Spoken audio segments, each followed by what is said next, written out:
Hello दोस्तों, मेरे YouTube channel A1 maths by Anil sir में आपका स्वागत है। आज हम लोग स्क्वायर रूट सीखेंगे यानी वर्गमूल निकालना सीखेंगे भाग विधि से कि कैसे निकलती है।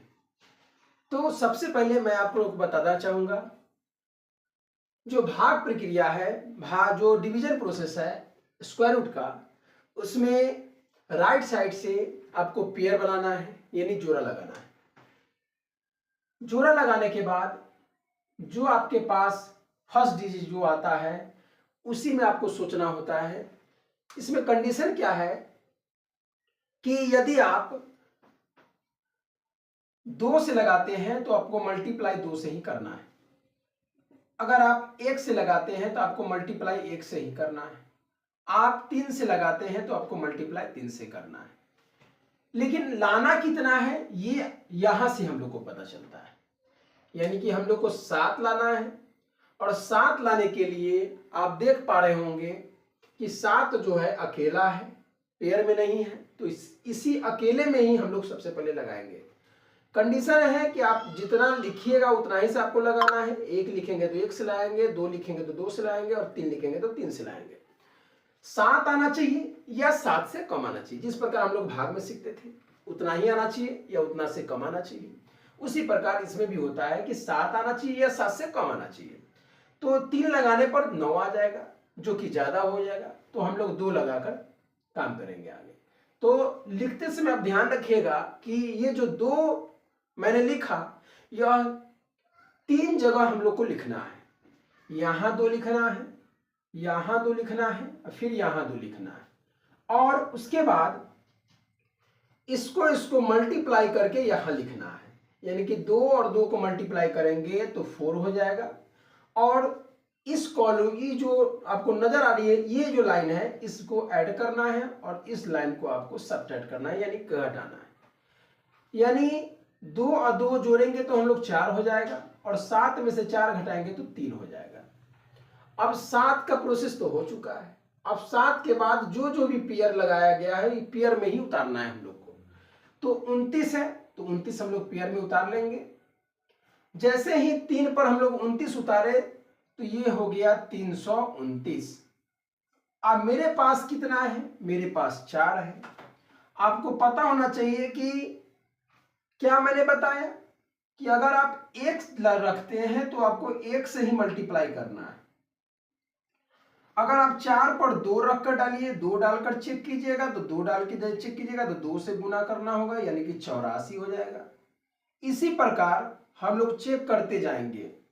3 डालेंगे तो 3 से चेक करना होगा यानी कि ये हो जाएगा 129, लेकिन हम लोग को लाना है 329। ये 129 आया है तो हम लोग 4 डाल के चेक करेंगे। 4 डाल के चेक करेंगे तो 176 हो जाएगा। अगर हम लोग 5 डाल के चेक करेंगे, 5 डालने पर 5 से ही मल्टीप्लाई करना है तो ये हो जाएगा 225 हो जाएगा।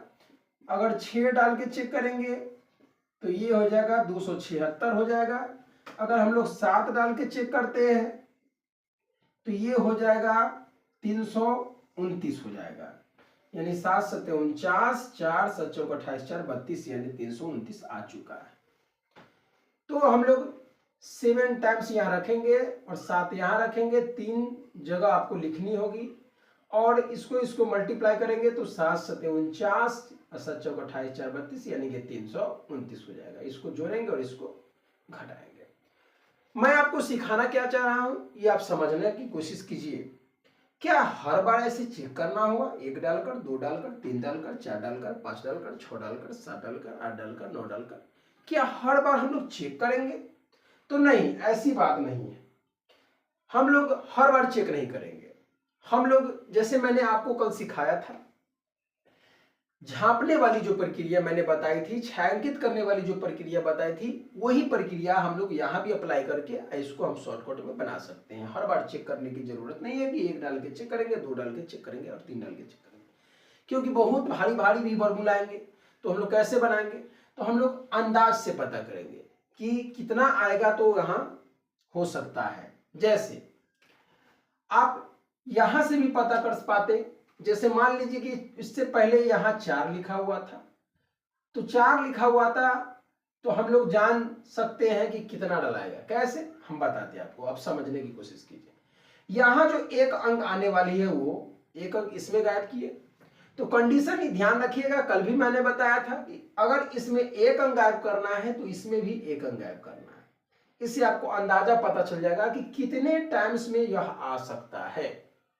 तो यहाँ 4 है और यहाँ 32 है, तो आप समझ पा रहे होंगे कि 8 टाइम्स में। तो हम लोग चेक करेंगे 8 टाइम्स डालकर। अगर 4 पर 8 टाइम्स डालकर चेक करेंगे हम लोग तो 8 8 64, 6 8 8 32, 32 6 38, यानी कि 384 हो जाएगा। और लाना है हम लोग को 329, तो ये तो ज्यादा हो गया, तो ज्यादा तो लगता नहीं है, आपको भी पता है। तो हम समझ चुके हैं कि 8 टाइम्स में लगेगा नहीं, तो 7 टाइम्स वाला लगेगा, तो 7 टाइम्स में हम लोग चेक कर लेंगे। दोबारा हम लोग 7 टाइम्स का चेक करेंगे तो वही आएगा आपके पास 329 आएगा, यानी कि 7 यहाँ 7 यहाँ, आप तो वहां 7 लिख चुके हैं, तो हो जाएगा 329। इसको जोड़ना है और इसको घटाना है, 7 7 14 हो जाएगा और 4 आए 1 5 हो जाएगा। इसको सब्ट्रैक्ट कीजिएगा तो ये 0 0 0 0 हो गया है। उसके बाद अब हम लोग को पेयर में उतारना, आपको भी पता है कि पेयर में उतारना है, तो इसका काम हो चुका है, इसका काम हो चुका है, अब हम लोग को इसका काम करना है, यानी कि 46 उतारेंगे। अब आपके पास है कितना ये आप समझ लीजिए, तो मेरे पास है 54। अब समझने वाली बात यहाँ ये है कि अगर मेरे पास 54 है और 54 के बगल में मैं एक भी डालूंगा तो हो जाएगा 141, सॉरी 541।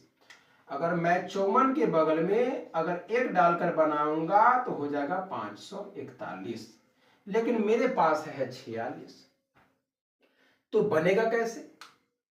तो नहीं लगेगा। तो करना क्या है, इस परिस्थिति में एक कंडीशन और है। करेंगे क्या हम लोग करेंगे क्या कि एक पेयर को और उतार लेंगे, एक पेयर को उतारेंगे, लेकिन उतारने का कंडीशन है, अगर आप एक टाइम उतार चुके हैं तो सेकेंड टाइम उतारने के लिए, फर्स्ट टाइम उतार चुके हैं तो सेकेंड टाइम उतारने के लिए यहाँ आपको जैसे भाग में हम लोग सेकेंड डिजिट को उतारने के लिए क्या देते थे, 0 देते थे, तो इसी प्रकार यहाँ 0 देंगे और यहाँ उतार लेंगे 94। लेकिन इसमें कंडीशन एक और है, सिर्फ आप यहाँ 0 नहीं दे सकते हैं, आपको यहाँ भी 0 देना होगा। दोनों कंडीशन होता है, वहां 0 देना है तो यहाँ भी 0 देना है, जो बात यहाँ लिखा जाता है वहां भी लिखा जाता है। अब हम लोग उतार सकते हैं 94। जैसे ही हम लोग 94 उतारे तो यहां हो गया 540। अब 540 हो चुका है, तो 540 में अगर हम एक भी डालकर बनाएंगे तो हो जाएगा 5401, और मेरे पास है 4694, तो फिर भी नहीं लग रहा है। तो इसमें क्या करेंगे, जब नहीं लग रहा है तो इसकी प्रक्रिया और बढ़ेगी, इसकी प्रक्रिया